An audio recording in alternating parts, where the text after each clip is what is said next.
تقتلوا أنفسكم إن الله كان بكم رحيما.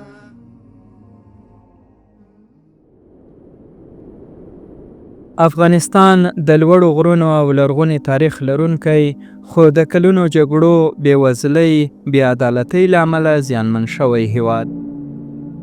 د ټولو بحرانونو په منځ کې یوه دردونکې غمیزه شته چې په اړه یې کمې خبرې شوې. داسې غمیزه چې د قربانیانو غږ یې د سیاست او جګړې په شور کې ورک شوی دی.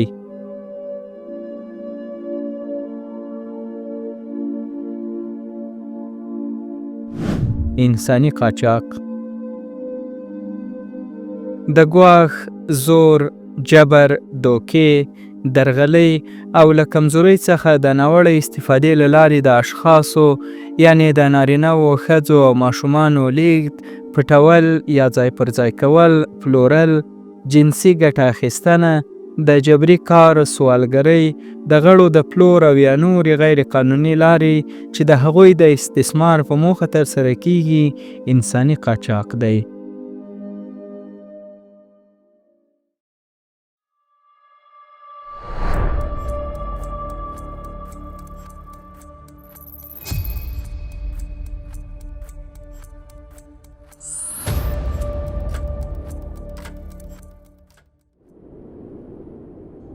افغانستان هم یو له هغه هېوادونو څخه ګڼل کیږي چې په وروستیو څو لسیزو کې د جګړې او ناامنۍ له امله د دې ناوړه پدیدې قرباني شوی دی. هغه جګړې چې نه یوازې د هېواد بنسټونه یې ویجاړ کړل، بلکې ټولنه یې هم د بشري ناورینونو پر وړاندې بې دفاع کړه.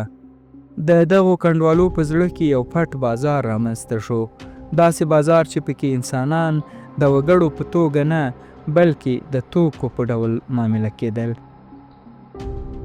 عزیز، یعنی مرد ترکیه است، فهمیدی؟ هیچ کس رد شده نمیتونه. همین حال ما را گرفته بودن و پس روان کرد دیگر. راه خراب است، هیچ کس نیاین، به لحاظ قرآن، به لحاظ خدا. د مرکزی حکومت د تضعیف او کمزوري کېدو او د څارنې په نشتوالي د هېواد په یو شمېر پولو او ډیورنډ فرضي کرښې په اوږدو کې د قاچاق شبکې فعالې شوې. په نیمروز، هرات، فراه او ننګرهار کې داسې ډلې راڅرګندې شوې چې بېوزله کورنۍ یې د کار او ښه ژوند په ژمنو جذبولې، خو په حقیقت کې د دغو ژمنو تر شا توره سوداګري پرته وه.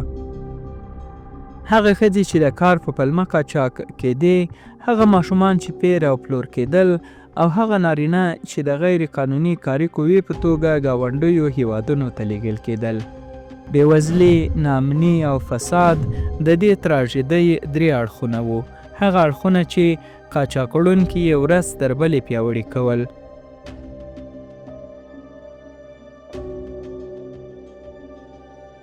ان د تیرې ادارې پر مهال که څه هم له قاچاق سره د مبارزې شعارونه ورکول کېدل، خو په عمل کې دا شبکې ډېرې پراخې او دوکه ورکوونکې شوې.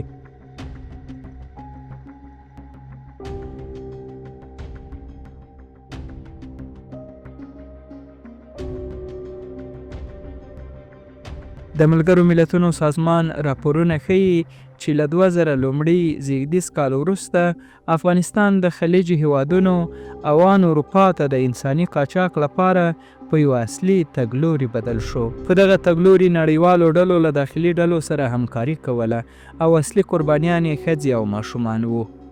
دا پټ زخم د کلونو لپاره د جګړې، سیاست او فساد په سیوري کې تازه پاتې شو او قرباني یې واخیسته. خو پوښتنې دا دي چې آیا نن د انساني قاچاق د مخنیوي په لاره کې کوم بدلون راغلی؟ ولې په افغانستان کې د انسانانو قاچاق په یو غوړېدونکې سوداګرۍ بدل شوی دی؟ له دې لوبې څخه څوک ګټه پورته کوي او څوک یې قرباني دي؟ او آیا د اسلامي امارت وروستی فرمان کولی شي د دې غمیزې د پای ټکی وي؟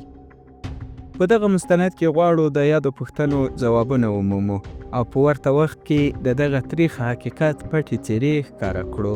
مخکې له دې چې دې پوښتنې ته ځواب ووایو، اجازه راکړئ چې د اسلام د سپېڅلي دین له نظره انساني قاچاق وڅېړو.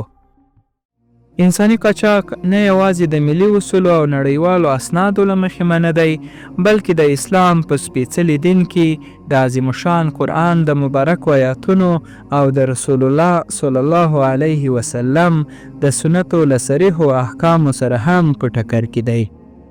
الله جل جلاله فرمایي: ولا تقتلوا انفسكم ان الله كان بكم رحيما.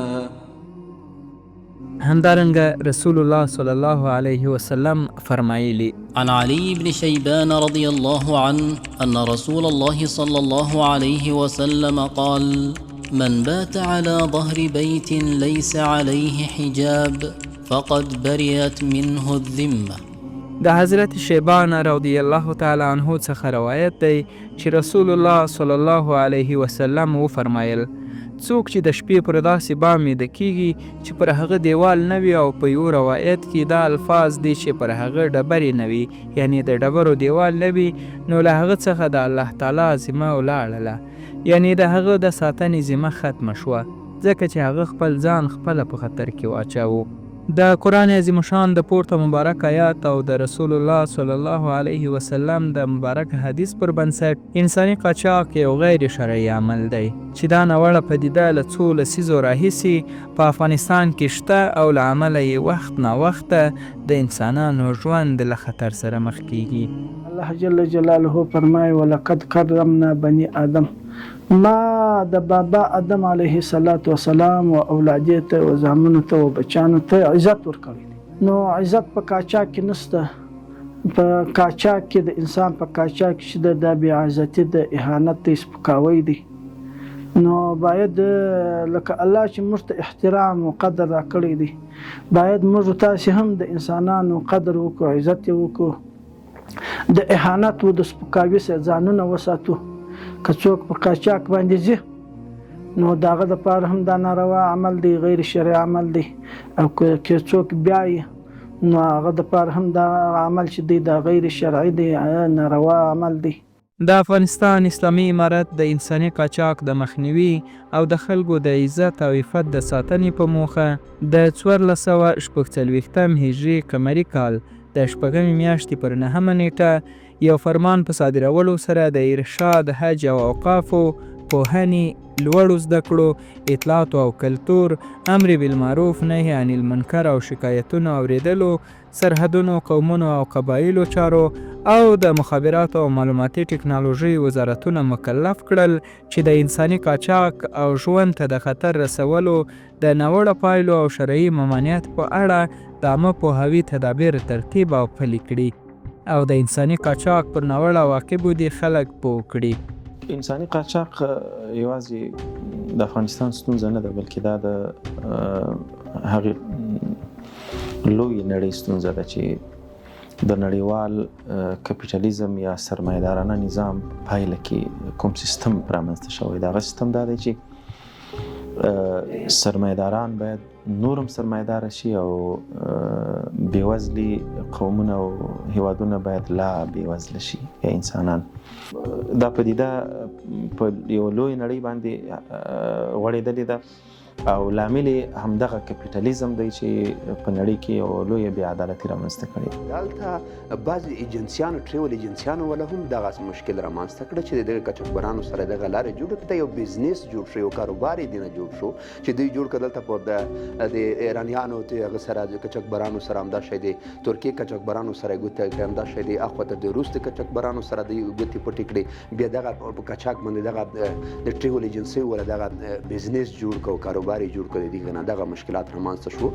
د دې ځوانان چې وځي د هېواد نه د یې قرباني دي، په میلیونه یې قرباني دي، څومره په میلیونه چې د عام ولس چې دی او وګړي چې دا قرباني دي، دوی والدین قرباني دي، دوی خویندې او میندې، دوی ورونه دا قرباني دي. خارجیان ګټه تر پورته کوي، ځوانان د موږ دي، استعدادونه زموږ دي، ګټه تر خارجیان پورته کوي او مشکلات یې چاته رسېږي، زیان یې چاته رسېږي، په میلیونو ته کورونو ته. په لارو کې سپی ونه خوړو، په لارو کې واورو کې شهیدان شو، په لارو کې ونیوشتو، همدغه پلیسی د ترکیه او د ایران پلیسو ونوشته په لاره کې شب شهادتی نه ورسول. وزارت اطلاعات و فرهنگ تاکیدا یادآوری میکنه به تمام شرکت‌های سیاحتی که از هر نوع استفاده غیر مجاز از جوازهای خود جلوگیری کنند، مخصوصا در مبحث قاچاق انسانی. اگر هر شرکت سیاحتی با استفاده از جواز خود در این قضایا دخیل شناخته شد، جواز او شرکت لغو و به ارگانهای عدلی و قضایی معرفی خواهد شد. د یاد فرمان له مخې له قاچاقړونکو شبکو سره هر ډول همکاري یو دروند جرم ګڼل کیږي او عاملین به یې په سختو مجازاتو محکوم شي. د اسلامي امارت په فرمان کې د مجازاتو پر ټینګار سربیره د مسؤلو ارګانونو او بنسټونو دندې هم مشخص شوې دي. د کورنیو چارو وزارت د انساني قاچاقړونکو د تعقیب، تثبیت او نیولو او د سزا لپاره پوځي محکمو ته د هغوی معرفي کولو مسؤلیت لري. همدارنګه د انساني قاچاق لپاره ټول مرکزونه او لارې باید وتړل شي. په زابل ولایت کې د روان 1404 کال له پیله څخه تر همدې مهاله چې 8 میاشتې کېږي څه باندې 2 روبي کېږي د انساني قاچاق په برخه کې 15 تنه د انساني قاچاق په جرم په تړاو باندې نیولي دي او تر څېړنو وروسته عدلي او قضایي ارګانونو ته وپېژندل شوي دي. په زابل ولایت کې د انساني قاچاق د مخنیوي په تړاو باندې د زابل ولایت په 4 دخولي دروازو کې د یاد امریت له لوري منصوبین ځای پر ځای شوي دي او هغو ته دنده سپارل شوې چې د انساني قاچاق په برخه کې بشپړ هلې ځلې وکړي. د ملي دفاع وزارت د ملي دفاع وزارت د هیواد په سرحدونو کې د انساني قاچاق د مخنیوي او کورنیو چارو وزارت ته د نیول شوو قاچاقړونکو پر سپارلو مکلف شوی دی. ملي دفاع وزارت د مشرتابه د فرمان د تطبیق لپاره ځانګړي ګامونه پورته کړل او اړونده جزدامونو ته یې واضحې لارښوونې وکړې څو د هیواد په رسمي پولو او فرضي کرښه کې د انساني قاچاق د مخنیوي عملیات لا پیاوړي کړي. د همدې موخې لپاره په مختلفو سیمو کې اضافي پوستې جوړې شوې، د تلاشیو او څارنې چک پوینټونه، د شپې او ورځې ګزمې فعال او د څار لپاره یې ګروپونه وګمارل شول. د ملي دفاع وزارت صحاوي ځواکونو د یادو تدابیرو په پایله کې په بېلابېلو وختونو کې ګڼ شمېر هغه کسان نیولي دي چې د انساني قاچاق په غیر قانوني فعالیتونو کې ښکېل وو. نیول شوي تورن کسان د لومړنیو څېړنو او قانوني کړنو تر بشپړېدو وروسته عدلي او قضایي ارګانونو ته سپارل شوي دي. د وطن او د دین د دفاع په خاطر او د ښکلي اسلام د بقا په خاطر مونږ تیار یو، تیار په بها د خپل سر، مونږ تیار یو، تیار په بها د خپل سر. د استخباراتو لوی ریاست د قاچاقړونکو شبکو د کشف، تشخیص او پیژندلو په برخه کې د همکارۍ مسؤلیت لري. واړه ژمن یو، وفا به وعدو کوو مونږ، د ولس خدمتونه له زړو کوو مونږ، لاروي یو د حق د کاروان او لښکر، لاروي یو د حق د کاروان او لښکر.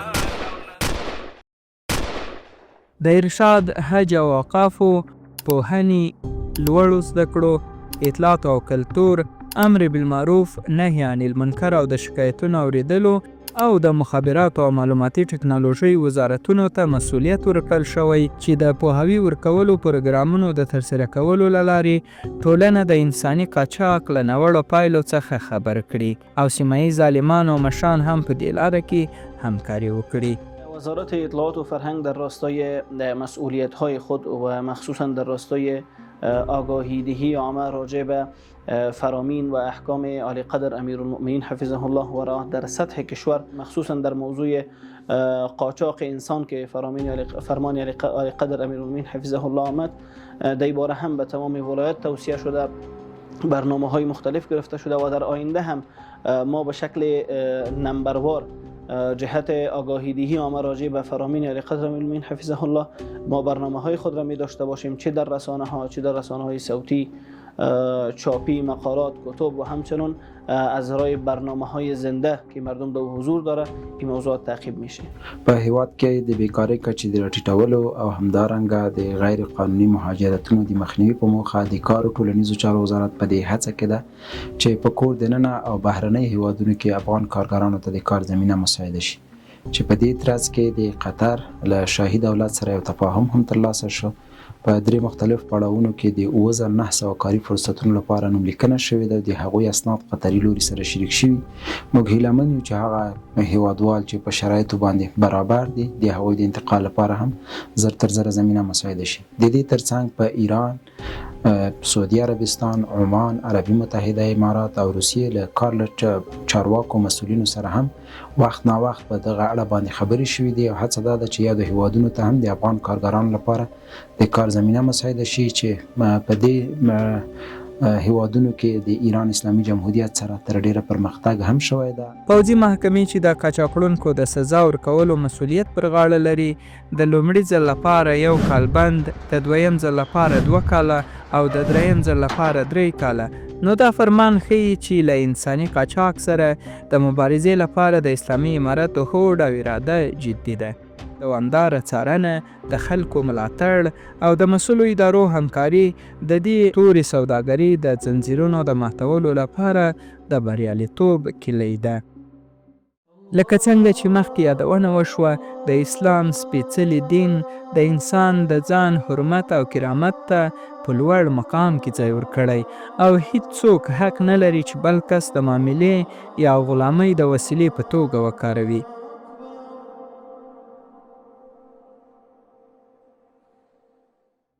د دې شرعي حکم پر بنسټ د اسلامي امارت په خاوره کې هر ډول انساني قاچاق منع دی او مرتکبین به یې له خورا سخت سزا سره مخ شي. خو له بده مرغه هر کال په افغانستان کې زرګونه نارینه، ښځې او ماشومان د دې تورې سوداګرۍ قرباني کیږي. ځینې یې د روښانه راتلونکي ترلاسه کولو لپاره، ځینې یې له فقر او جګړې څخه د خلاصون لپاره او ځینې یې یوازې د یوې مړۍ ډوډۍ ترلاسه کولو لپاره. خو په ډېرو مواردو کې د دې سفر پای له دوکې، غلامۍ او خاموش مرګ پرته بل څه نه دي. د انساني قاچاق عاملین بیا پر خپلو ناوړو کړنو پښیماني څرګندوي او ژمنه کوي چې له دې وروسته به هیڅ کله دغه جرم ترسره نه کړي. ما اعتراف میکنیم اشتباهی کردیم. با چاق انسان به ایران تردد داشتیم، رفت آمد داشتیم، میرفتیم. امارات اسلامی ما رو بگرفتن و از به زندان تحویل دادن به محبس. بعد به جرم خود ما پشیمونیم، اشتباه کردیم. ما در طول 1 سال 2 سال پیش ما این کار میکردیم. 1 سال 2 سال پیش که دولت امارات اسلامی گفت که این کار معنیه، دیگه مسافر بردن ممنوعه، ما این کار را برعکس ما تعطیل کردیم، نکرده بودیم و همین آخرین سری بود که ما 7 مسافر تو موتر ما بود. ما را در بین راه شهر غریون ما را مجاهدای ما اسلامی ما را بگرفتن. ما از همین که بند شده خدایی ما حال راضییم، ما دیگه خود ما همین جگه بیامدیم، واقعا تو که توبه کردیم، دیگه از این کار ما خسته شدیم.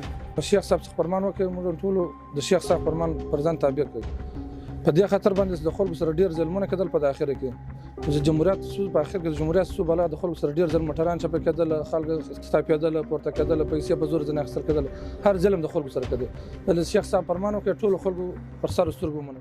ورته مهال د چارو شنونکي د انسانانو د حقونو د لا خوندیتوب په لاره کې د انساني قاچاق د مخنیوي په اړه د اسلامي امارت د فرمان د ستاینې ترڅنګ د اړوندو ارګانونو لخوا د دغه فرمان پر بشپړ تطبیق ټینګار کوي.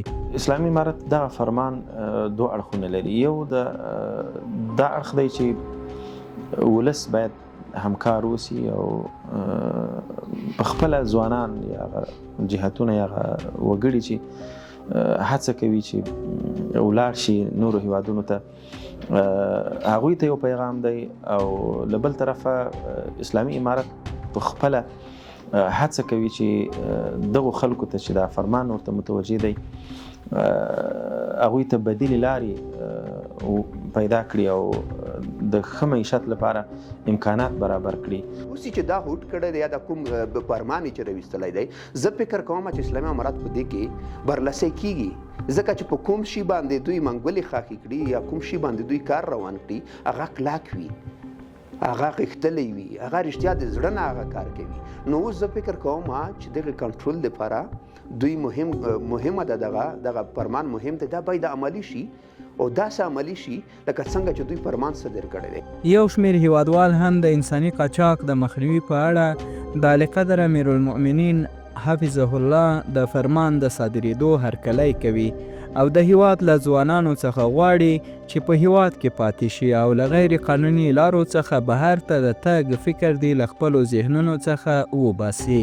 کوم فرمان چې د اسلامي امارت له خوا څخه صادر شوی دی په دې کې باید موږ د حکومت ملاتړ وکړو. دا اقدام چې دی دا ډیر پر ځای اقدام دی. دا حتی که درته وایم دا غږ باید موږ د حکومت سره خپل هم بدرګه کوو، ملاتړ یې وکړو. ما از فرمان امیرالمؤمنین صاحب حفظه الله و رعاه بسیار زیاد ستایش میکنیم که فرمان صادر کردن در منع قاچاق انسان. قاچاق انسان از نظر عقل، از نظر شرع و از دیدگاه اسلام و از دیدگاه انسانی ای بسیار کار زشت و ناپسند است. کم فرمان چې زموږ شیخ صاحب امیرالمؤمنین صاحب صادر کړی دی د قاچاق په اړه هم د انسانانو ډېر خوندور فرمان دی او له دې سره که چیرې انسان وپوهېږي ډېرې مفیدې ګټې لري.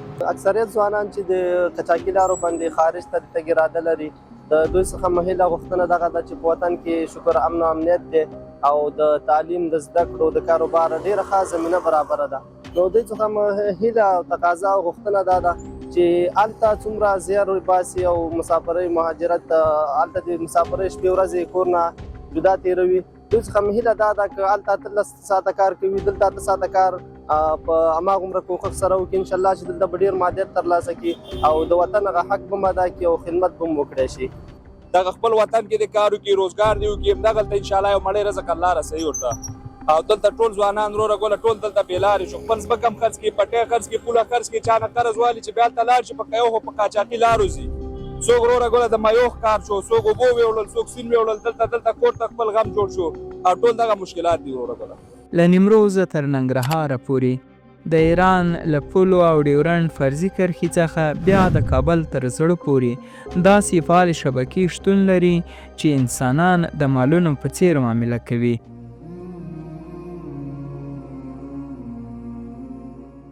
د نړیوالې سوداګرۍ یوه کوچنۍ حلقه چې هر کال میلیاردونه ډالره ګټه تولیدوي او افغانستان یوه برخه ګرځېدلې ده.